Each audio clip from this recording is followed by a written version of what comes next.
Hello everybody, this is Fernando for the latest Cryptids and Monsters video. Well, I thought I would post this video about this particular cryptid while I'm still working on the other videos based on your past suggestions. Every now and then when I come across something just out of the blue and I find it so fascinating, I decide to just share with everyone here. It has to do with this case, with this very unique cryptid, because I was coming across it as I was looking at some of your other past suggestions. Now, this wasn't suggested per se, but I did come across it on internet searches while I was looking up some of the information on some of the other cryptids. So very, very fascinating creature, and also the main reason I picked it is because it reminded me of one of my most favorite cryptids of all, one of that I've talked about in the past, that I sometimes reference to back and forth, the hide behind, which I'll include a link in my comment section below. If you haven't had a chance, check out that cryptid. I find it to be one of the most fascinating ones yet, and this one is very similar to it. I tried to see if this cryptid is in fact the very same thing, because they absolutely share so many similarities, but they're not. They're pretty close, but they're different from one another. I guess kind of like the same way that certain dogs are related to one another, but they're still completely different from each other. So, in any case, it has to do with a folklore cryptid of sorts called the New Hampshire Wood Devils. Catchy name, no? Anytime you hear the word devil involved, it's always something that's going to catch people's attention. But yes, it has to do with a folklore type cryptid. I say that because this is a cryptid that has been around apparently for a long time, since the early days of the American West frontier. So all those eras of the frontiersmen moving west, claiming new land, maybe some mountain folks. This is apparently a cryptid that they ran into and maybe even continue to do so this day. I didn't really see too many modern tales. There were a few, and I'll cite them here in a minute, but nothing proliferant like some of the other cryptids. So what is the New Hampshire Wood Devil? Well, you're looking at a drawing of it here. There's not much actually to show in terms of drawings or in terms of pictures, because this thing by its very nature makes it very hard to do so. For starters, it's been described as being about 7 foot tall or so. It either has a dark type fur or a dark brown type fur, so it's either black or maybe it's brown of some sort. It either can be very furry or the fur itself can be very trim, but by far its most distinct feature is that it is absolutely thin, rail thin, like actually much thinner than, let's say, your average human would be. I mention that because it has been described as being humanoid. It has the body of a human, the face of a human, about almost the same height, but again a little bit taller at 7 foot tall. But it is abnormally thin, very much so like with the hide behind, except the key difference is the hide behind was able to, I guess, suck itself in, like its stomach especially, to be very, very thin. Normally it wasn't. This creature, though, is normally thin, very much thinner, in fact, than the trees that it hides behind itself, and that's its main form of camouflage. And that's why I was mentioning earlier, it's so hard. There's hardly any pictures, if anything, as far as drawings associated with it.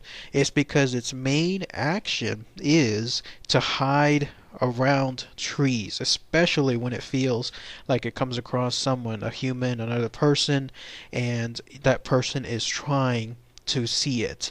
So here's how it goes. Here's some of the tales associated with it. There was one that came from a resident there in New Hampshire. By the way, that seems to be the only place that this location, that this thing seems to be in.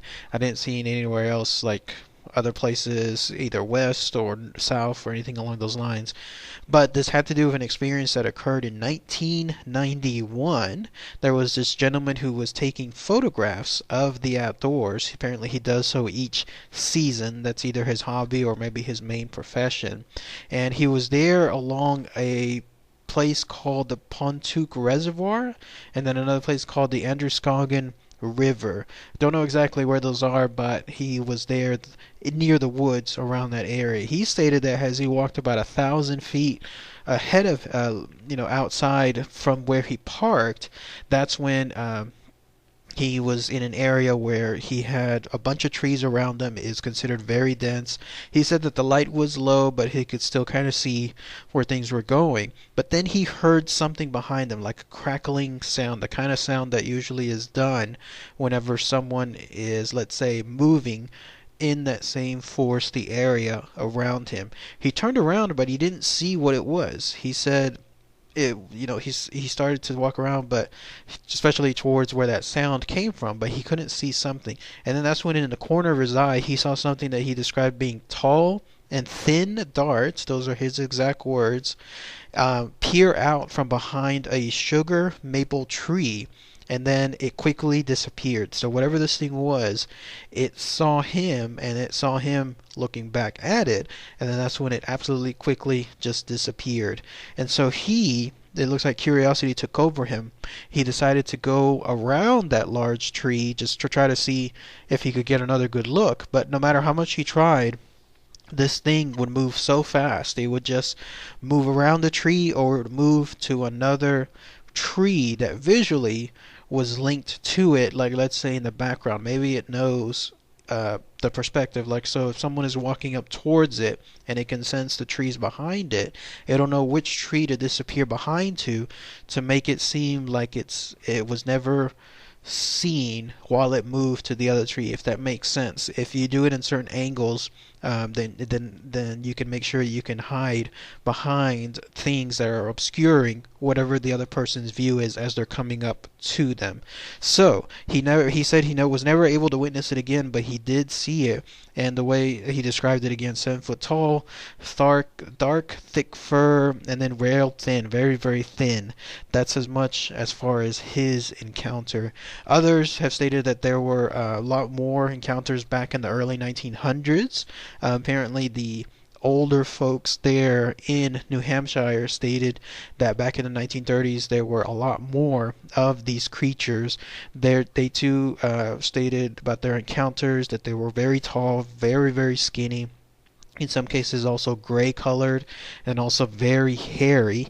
They also described them as moving also very fast. So anytime a person walked through the woods and they were spotted, they would immediately stand behind a tree just upright, using again their thin body to disappear, and then it would immediately move to the opposite side of the tree anytime somebody decided to try to pass it, even if it was by accident.